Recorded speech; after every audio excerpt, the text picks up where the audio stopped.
There's a party, and you find yourself telling someone you met an hour ago the one thing you've told almost no one. They lean in. They're wonderful at it. And something you've been holding in your chest for months finally lets go. You leave lighter than you arrived. You mean to remember their name, and by the car you already can't. And somewhere on the way home it lands on you that you've done this before. Different room, different near stranger, the same tender secret. You keep handing the truest thing you own to people who are, in some quiet way, exactly the wrong ones to hold it.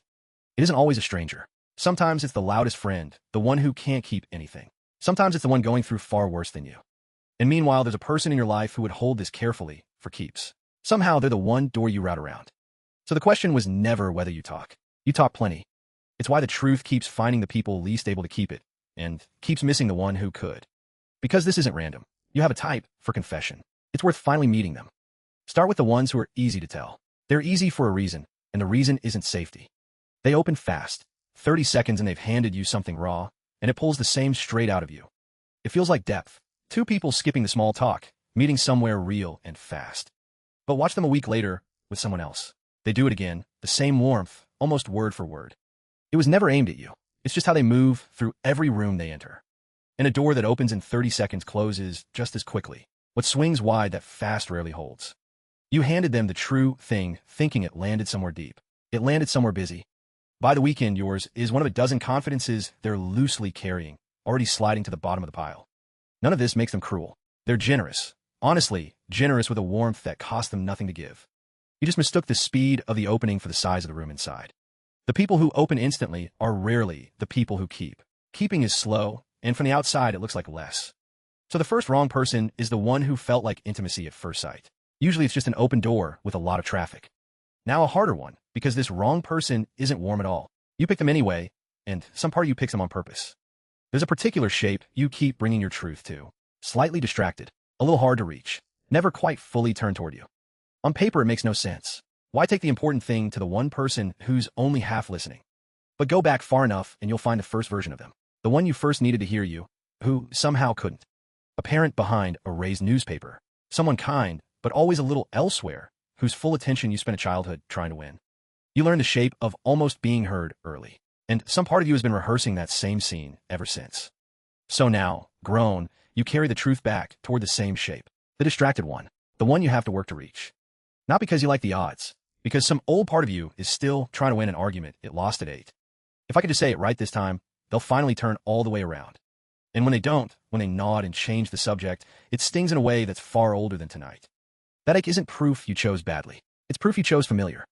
The wrong person here is wrong in an exact way. They're stand-in. You're not really confiding in them. You're confiding through them at a ghost.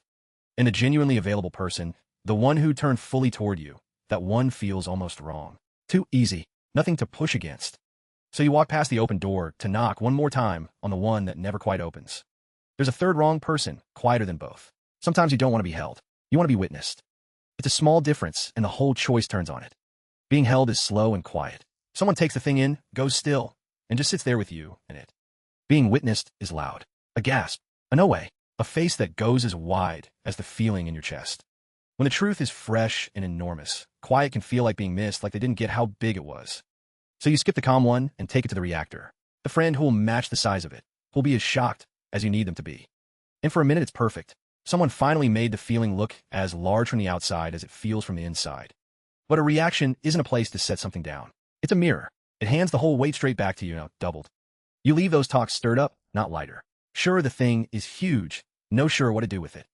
The quiet one would have taken a corner of the weight and simply held it. But in the moment, quiet looked like not enough. So you keep choosing the mirror over the pair of open hands. The wrong person, this time, is the one who reflects you best. What you needed was someone who'd absorb, not someone who'd echo. And underneath all three sits the plainest one of all. Sometimes a person is safe to tell precisely because they're the wrong one. Because they don't really matter to you, you can hand them anything and their reaction can't cost you a thing. If the near stranger judges you, you'll never see them again. If the loud friend forgets, no harm done. Their opinion of you is weightless. And weightless is comfortable. You could be honest with someone whose verdict has no teeth. But notice what that quietly means. You've arranged to tell the truth only where the truth is free.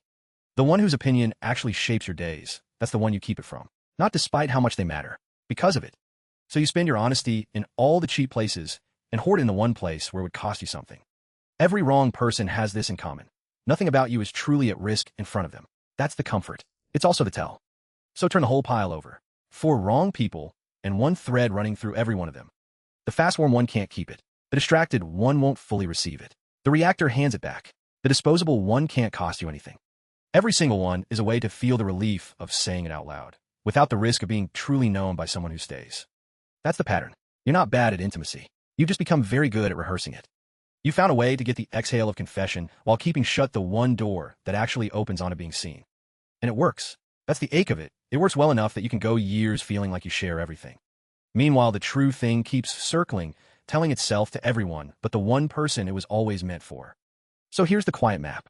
Look at who you confide in, and you can read, in the negative, exactly who you're protecting yourself from. The wrong people were never the mystery. They're the arrows. Every one of them points away from the same single door. And you know that door. You've known it the whole time you've been listening. It's the person whose reaction you can't afford to guess wrong. The one who's turning away would actually move something in your life. That fear isn't a flaw in you. It's just the size of what they are to you, showing up as caution. You don't have to knock tonight. You only have to notice which door all the other confessions have been so carefully walking past.